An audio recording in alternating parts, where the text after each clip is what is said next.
Good morning. Oh, he's gone. I was going to start off with a joke. So I am Dr. Lucinda Maine. I am your pharmacist today.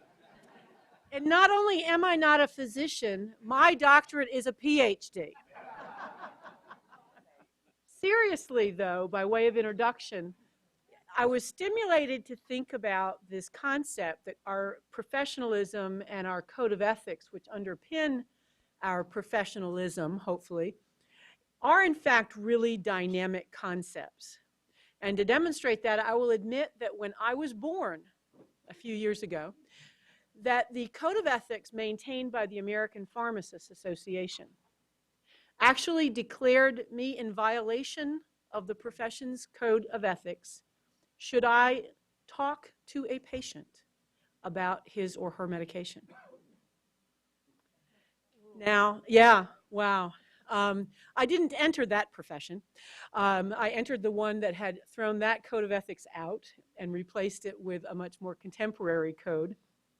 But I am reminded of Eugene White, a pharmacist in Berryville, Virginia, who passed away just a couple of years ago, who, despite the fact that his code of ethics said that, and the Virginia state pharmacy regulation also affirmed that it was illegal for a pharmacist to tell the patient the name of the drug or put it on the label of their prescription vial, Gene threw that out and closed his pharmacy, his traditional pharmacy in Berryville, Virginia, one Saturday, opened it up again on Monday morning, and it was what you would characterize as a professional apothecary pharmacy with all of the medicines, none of the front end garden hose and greeting cards any longer in the store.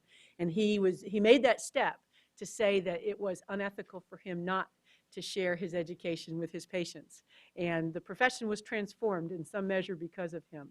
So these are important things that we're here to talk about, and to continue talking about this in the context of what it means to be professional in the context of teamwork, and in a very much more patient-centered arena or era of medical practice.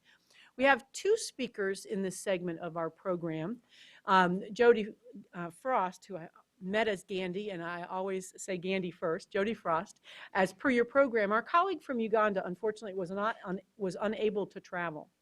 So we're not going to have that segment of the program. But fortunately, our colleague of the forum, Eric Holmbo from the ABIM, has an update on an important project that he's been working on that I'll tee up an introduction. But Jody Frost, who serves currently as the lead academic affairs specialist and program director for the Education Leadership Institute Fellowship at the American Physical Therapy Association, has invested an enormous amount of time, talent, energy, and passion over the course of several years on the project that she will describe to us today on interprofessional professionalism. So welcome, Jody, please.